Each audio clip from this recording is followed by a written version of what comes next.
Oscar est né il y a 2 jours dans cette maternité de la région parisienne. Ça, une maternité classique, C'est ma voix. semblable à des centaines d'autres en France. Ma voix de JT. Sous vidéosurveillance, mais sans interphone ni sas de sécurité. Quand je suis entrée à l'école de journalisme, je suis devenue apprentie rédactrice pour les journaux télévisés de France 2. Une technique d'autodéfense de l'armée israélienne. J'avais 21 ans et je travaillais pour le JT de 13h, de 20h et de Télématin. N'importe qui semble pouvoir y accéder sur Internet.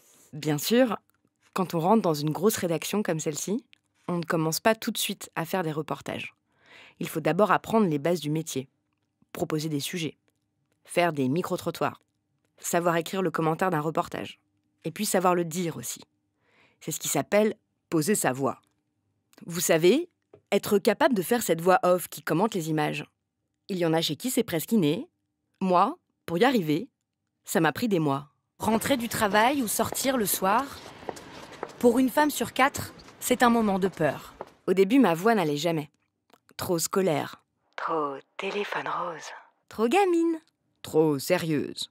Alors mes chefs demandaient à une autre journaliste de parler à ma place. Pour cette mère de 5 enfants, la composition des repas est chaque jour un casse-tête économique. Pour cette mère de 5 enfants, la composition des repas est chaque jour un casse-tête économique. Économique. Non, faut baisser plus la voix à la fin. Mais d'où ça vient ? Pourquoi les journalistes de télévision se sont-ils tous mis à parler comme ça ?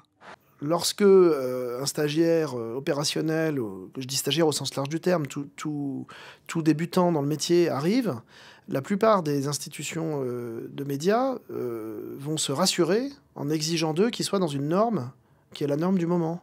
Ça, je confirme que ces histoires de voix, pour les jeunes rédacteurs, c'est l'angoisse. Diarrhée, vomissements, fièvre. Entre stagiaires, on en parle très souvent. Et ma voix ? Tu l'aimes, ma voix ? Comment trouver sa voix ? On jalouse ceux qui ont déjà une bonne voix. Sur les canaux de Picardie, la glace se fissure. On conseille ceux qui doivent encore la trouver. Un délire collectif s'empare des habitants. On est désolé pour ceux qui ont une voix qui ne passe pas. La gastroentérite est en forte progression. Parce que pas de bonne voix, pas de contrat. Alors, il y a autre chose qui est frappant dans les voix de reportage, c'est qu'ils ont tous le même accent. Et sur le terrain comme à la caserne, pas toujours facile de s'imposer. En fait, ils ont un accent parisien. Pourquoi ? Au moment des sélections dans l'école de journalisme, on a d'abord un tronc commun de journalistes, puis après des sélections par médias. Certains vont en télé, certains vont en radio. L'accent fait partie des critères de sélection. Donc la vérité, c'est que moi, je n'ai jamais vu arriver un jeune journaliste avec un accent à couper au couteau. La normalisation, elle se fait avant.